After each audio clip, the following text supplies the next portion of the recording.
আমার কাছে অধিকাংশ ফোন আসে যে হুজুর এই ম্যাজিক, কালা জাদু করছে, এই কুফরি করছে, এই হয়েছে সে হয়েছে, বদনজর দিয়ে। বর্তমান সমাজে এগুলো প্রচন্ড বেশি আওয়াজ দেয়।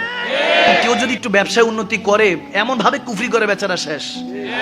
পড়াশোনা যদি ভালো হয়, তারপর রিলেশন যদি ভালো হয়, সমাজের মধ্যে যদি তাদের একটা অবস্থা থাকে, এমন কুফরি করে, কুফরি করার জন্য এমন এমন অবস্থা মাঝে মাঝে আসে, এমন এমন অবস্থা দেখি সুমা মায়াজাল, এগুলো আপনাদের কাছে বলতেও পারবো না। এত ভয়ঙ্কর সিচুয়েশন করে এক মানুষ আরেক মানুষের ক্ষতি করার জন্য। তবে আমি প্রথমে বলবো এটাই, আপনার বরাদ্দের যে রিজিক আছে, আল্লাহ যেটা রিজিক বরাদ্দ করেছে সেটা বান্দা কখনো আটকাতে পারবে না।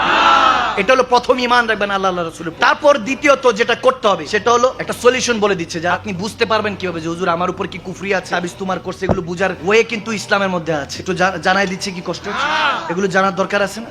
যে হুজুর আমার ব্যবসা করতে যাই লস হয়, চাকরি খুঁজতেছি চাকরি পাই না, পড়াশোনা করতে যাই মনোযোগ বসে না, মা বাবা সারাক্ষণ ক্যাটক্যাট করতে থাকে, স্বামী স্ত্রী কখনো বনি বানা নাই, সম্পর্কের মধ্যে সব সময় ঝামেলা লেগে থাকে, এরকম অবস্থা আছে কি নাই?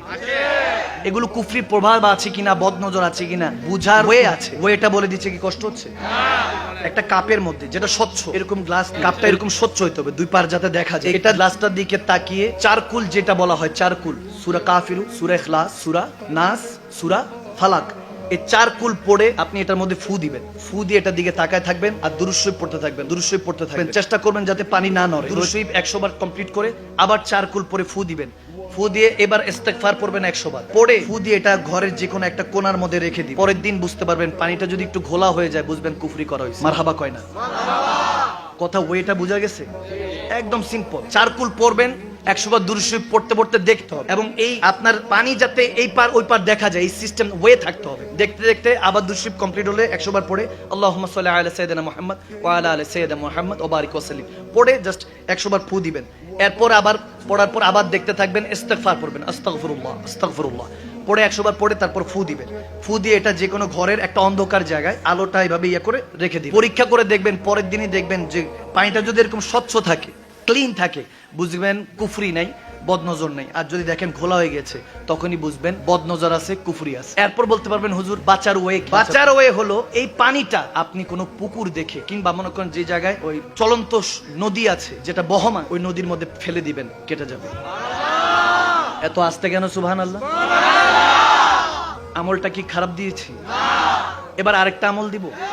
আরেকটা আমল হলো প্রত্যেক দিন, আমার নবী বলেছেন প্রত্যেক দিন ইস্তেগফার পড়বেন কমপক্ষে 10 বার। কয়বার? আস্তাগফিরুল্লাহ কয়বার? আমার নবী বলেন এটা বেহেশতের একটা দরজা। এটা বান্দাকে দেওয়া হয়েছে যাতে অ্যাক্সিডেন্ট, বালা, মুসিবত, সাইক্লোন, তুফান থেকে বান্দা হেফাজত হতে পারে। 10 বার ইস্তেগফার পড়ে, আস্তাগফিরুল্লাহ পড়ে, একবার দুরূদ শরীফ পড়ে ফু দিয়ে গায়ে মেখে নেবেন। আপনার গায়ে যদি বুলেটও মারে কাজে আসবে না। সুবহানাল্লাহ বলে।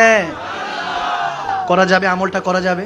এই আমলগুলো এই জন্য দিলাম, দৈনন্দিন জীবনে কিছু আমল আছে এগুলো করলে আল্লাহ এমনি হেফাজত করে। দেখবেন যে বেরোইছেন হঠাৎ করে রিক্সা এসে লাগাই দিচ্ছে, ঘটনা হলো ঘর থেকে তো দোয়া দুরূদ ছাড়াই বের হয়েছে, বরকত আসবে কিভাবে? ঠিক না? নিজেকে ডুবিয়ে রাখুন সব সময় ইব্রুনের প্রিমিয়াম এবং কোয়ালিটিফুল আতরের সাথে। অর্ডার করতে এখনই ভিজিট করুন www.ibrun.com।